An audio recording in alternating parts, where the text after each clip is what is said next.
Ooh. Sorry, you're going to be seeing this again tomorrow because I just got it in the mail. And I love it. And it feels good. Chapter 9 is called Holly. Another gift for you, Sylvia. I don't know the writing, but it smells like flowers, said Mark as a smiling maid brought in a package on Christmas morning. Sylvia tore off the wrapper, lifted a cover, and exclaimed with pleasure, though it was the simplest present she had received that day. Only an oyster no, not oyster. O-S-I-E-R. Osier basket, graceful in design and shape, lined with moss, and filled with holly sprays, the scarlet berries glowing beautifully among the polished green. No note, no card, no hint of its donor anywhere appeared, for none of them recognized the boldly written address. Presently a thought came to Sylvia. In a moment the mystery seemed to grow delightfully clear, and she said to herself with a glow of joy, "This is so like Adam. I know he sent it." I must say it is the most peculiar present I ever saw, and it's my belief that the boy who brought it stole whatever article of value it contained, for it was very carelessly done up. No person in their senses would send a few sprigs of common holly to a young lady in this odd way, said Prue, poking here and there in hopes of finding some clue. It's not common, but very beautiful. We seldom see any so large and green and full of berries. Nor is it odd, but very kind, because from the worn look of the wrapper I know it has been sent a long way to please me. Look at the little ferns and the moss, and smell the sweet moist odor that seems to take us into summer woods in spite of a snowstorm. Ah, he knew what I should like. Who knew? Asked Mark quickly. You must guess. And fearing that she had betrayed herself, Sylvia hurried across the room to put the holly in water. Aha, I see, said Mark, laughing. Who is it? Asked Prue, looking mystified. Geoffrey, whispered Mr. Yule with an air of satisfaction. Then all three looked at one another, all three nodded sagely, and all three glanced at the small person bending over the table with cheeks almost as rosy as the berries in her hand. Excuse me. Everyone knows what a Christmas party is when a general friendliness pervades the air and good wishes fly about like confetti during Carnival. To such a one went Sylvia and Mark that night. The brother looked unusually blithe and debonair because the beloved Jessie had promised to be there if certain aunts and uncles would go away in time.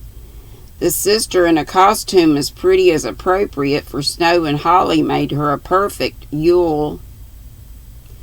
Sylvia loved dancing and knew wallflowers only by sight, therefore she was busy. Her lover's gift shone greenly in bosom, hair, and fleecy skirts, therefore she was beautiful, and the thought that Adam had not forgotten her lay warm at her heart, therefore she was supremely happy. Mark was devoted but disappointed, for Jessie did not come, and having doomed the detaining aunts and uncles to a most unblessed fate, he sought consolation among less fair damsels. Now go and enjoy yourself. I shall dance no more round dances, for I'd rather not with anyone but you, and you have been a martyr long enough. Mark roamed away, and finding a cool corner, Sylvia watched the animated scene before her till her wandering glance was arrested by sight of a newcomer, and her mind busied with trying to recollect where she had seen him. The slender figure, swarthy face, and vivacious eyes all seemed familiar, but she could find no name for their possessor till he caught her eye. When he half bowed and wholly smiled, then she remembered, And while still recalling that brief interview, one of their young hosts appeared with a stranger, and Gabriel Andre was duly presented. "I could hardly expect to be remembered, and am much flattered, I assure you. Did you suffer from the shower that day, Miss Yule?" The speech was nothing, but the foreign accent gave a softness to the words, and the southern grace of manner gave an air of romance to the handsome youth. Sylvia was in the mood to be pleased with everybody, everything, and was unusually gracious. As they merrily pursued the subject suggested by his question, presently he asked, "Is Warwick with you now?" "He was not staying with us, but with his friend Mr. Moore. He was the gentleman who pulled so well that day." "Yes." "Is Warwick with him still?" "Oh, no, he went away 3 months ago." "I wonder where." "So do I." The wish had been impulsively expressed, and was as impulsively echoed. Young Andre smiled, and maybe he was the guy on the boat that they passed when they were rowing.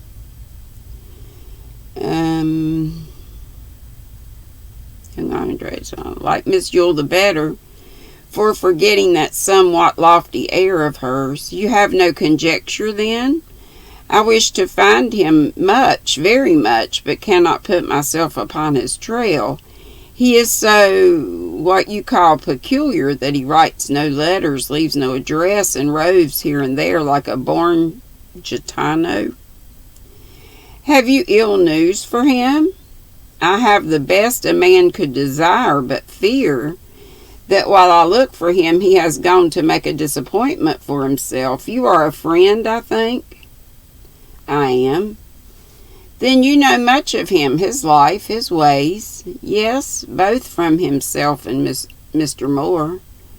"Then you know of his betrothal to my cousin, doubtless, and I may speak of it because if you will be so kind you may perhaps help us to find him."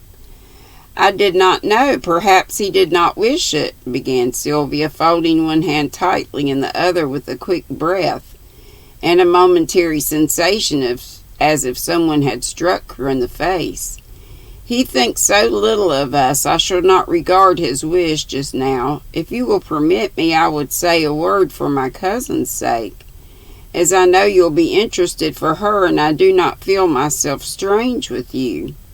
Sylvia bowed, and standing before her with an air half mannish, half boyish, Gabriel went on, in the low, rapid tone peculiar to him.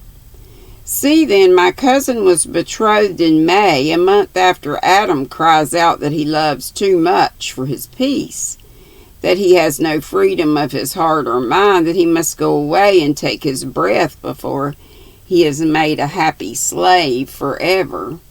Attila told me this. She implored him to stay, but no, he vows he will not come again till they marry in the next June. He thinks it a weakness to adore a woman. Impertinent. I have no patience for him."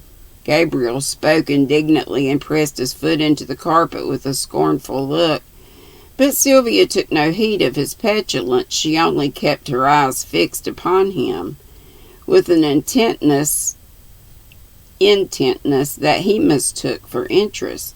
The eyes were fine, the interest was flattering, and though quite aware that he was both taking a liberty and committing a breach of confidence, the impulsive young gentleman chose to finish what he had begun and trust that no harm would follow. He had been gone now more than half a year, but has sent no letter, no message, nothing to show that he still lives. Attila waits, she writes, she grows too anxious to endure. She comes to look for him, I help her, but we do not find him yet. And meantime I amuse her. My friends are kind, and we enjoy much as we look about us for this truant Adam. If Sylvia could have doubted the unexpected revelation, this last trait was so like Warwick, it convinced her at once, though the belief to which she had clung so long was suddenly swept from under her, She floated silently with no outward sign of shipwreck as her hope went down. Pride was her shield, and crowding back all other emotions, she kept herself unnaturally calm behind it till she was alone. If Gabriel had been watching her, he would only have discovered that she was a paler blonde than he had thought her, that her address was more coldly charming than before, and that her eye no longer met his, but rested steadily on the folded fan she held. He was not watching her, however, but glancing frequently over her head at something at the far end of the rooms, which a crowd of assiduous gentlemen concealed. His eye wandered, but his thoughts did not, for still intent on the purpose that seemed to have brought him to her, he said, as if reluctant to be importunate, yet resolved to satisfy himself, "Pardon me that I so poorly entertain you, and let me ask one other question in Attila's name. This Moor, would he not give us some clue to Adam's haunts?" "He is absent, and will be till spring, I think. Where I do not know, else I could write for you. Did Mr. Warwick promise to return in June?" "Yes." "Then if he lives, he will come. Your cousin must wait. It will not be in vain." "It shall not." The young man's voice was stern, and a passionate glitter made his black eyes fierce. Then the former suavity returned, and with his most gallant air he said, "You are kind, Miss Yule. I thank you, and put away this so troublesome affair. May I have the honor?" If he had proposed to waltz over a precipice, Sylvia felt as if she could have accepted, provided there was time to ask a question or two before the crash came. A moment afterward, Mark was surprised to see her floating round the room on the arm of the olive-colored party, whom he recognized at once. His surprise soon changed to pleasure, for his beauty-loving eye was as well as his brotherly pride was gratified as the whirling couple subsided and the young pair went circling slowly by, giving to the graceful pastime that enchantment few have skill to lend it, and making it a spectacle of life and joy and youth to be remembered by the lookers on. "Thank you, I have not enjoyed such a while since I left Cuba. It is the rudest of rude things to say, but to you I may confide it, because you dance like a Spaniard. The ladies here seem to me as cold as their own snow, and they make dancing a duty, not a pleasure. They should see Attila. She is all grace and fire. I could kill myself dancing with her. Adam used to say it was like wine to watch her. I wish she was here to give us a lesson." "She is, but she will not dance tonight." "Here?" cried Sylvia, stopping abruptly. "Why not? Elliot is mad for her, and forgive... Oh, gone it.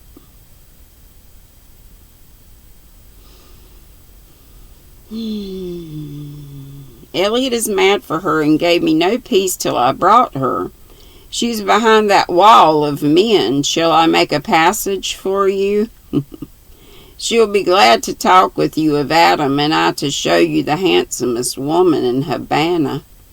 "Let us wait a little. I should be afraid to talk before so many. She's very beautiful then." "You will laugh and call me extravagant, as others do, if I say what I think, so I will let you judge for yourself.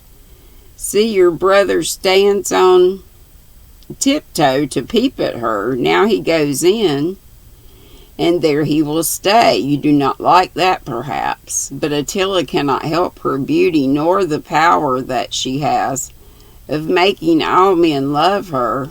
I wish I wish she could. She is gifted and accomplished as well as lovely? Asked Sylvia, glancing at her companion's gloomy face.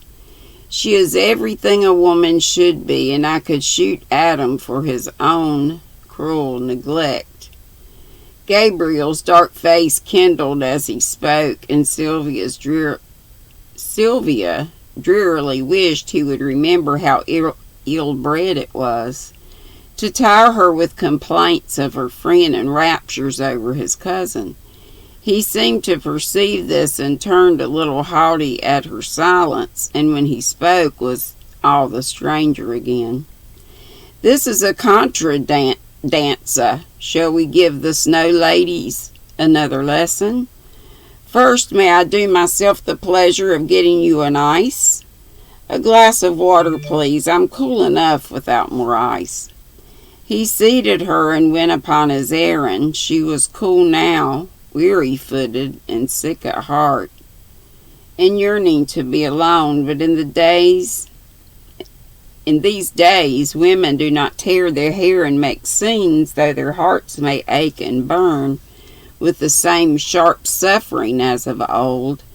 Till her brother came, she knew she must bear it and make no sign. She did bear it, drank the water with a smile, danced the dance with spirit, and bore up bravely till Mark appeared. She was alone just then, and his first words were, "Have you seen her?"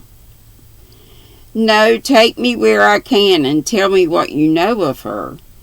"Nothing but that she is Andre's cousin and he adores her, as boys always do a charming woman who's kind to them. Admiring these flowers, and look without her knowing it, or she will frown at you like an insulted princess, as she did at me." Sylvia saw the handsomest woman in Havana. I said Havana earlier. Now it says Havana. And hated her immediately. It was but natural, for Sylvia was a very human girl, and Attila one of whom we women would love, however much she might admire. Hers was that type of character which every age has reproduced, varying externally with climates and conditions. But immediately, no. I lost my place. However much. I forgot what I just said.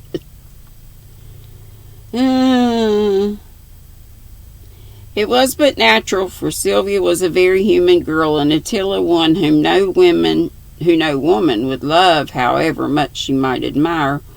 Hers was that type of character which every age has reproduced, varying externally with climates and conditions, but materially the same, from fabled Circe down to Lola Montez, or some less famous Cyrene whose subjects are not kings.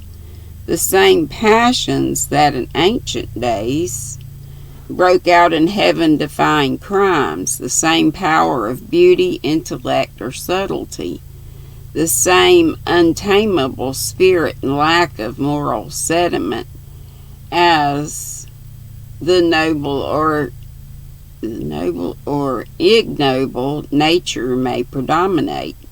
Most of us can recall some glimpse of such specimens of nature's work in a daring mood. Many of our own drawing rooms have held illustrations of the nobler type, and modern men and women have quailed before royal eyes whose professors ruled all spirits but their own. Born in Athens and endowed with a fine intellect, Attila might have been in Aspasia, or cast in that great tragedy, the French Revolution, have played a brave part and died heroically like Roland and Corday. But set down in uneventful times, the courage, wit, and passion that might have served high ends dwindled to their baser counterparts and made her what she was, a fair allurement to the eyes of men, born rival to the peace of women, a rudderless nature absolute as fate. Sylvia possessed no knowledge that could analyze for her the sentiment which repelled, even while it attracted her toward Warwick's betrothed. That he loved her, she did not doubt,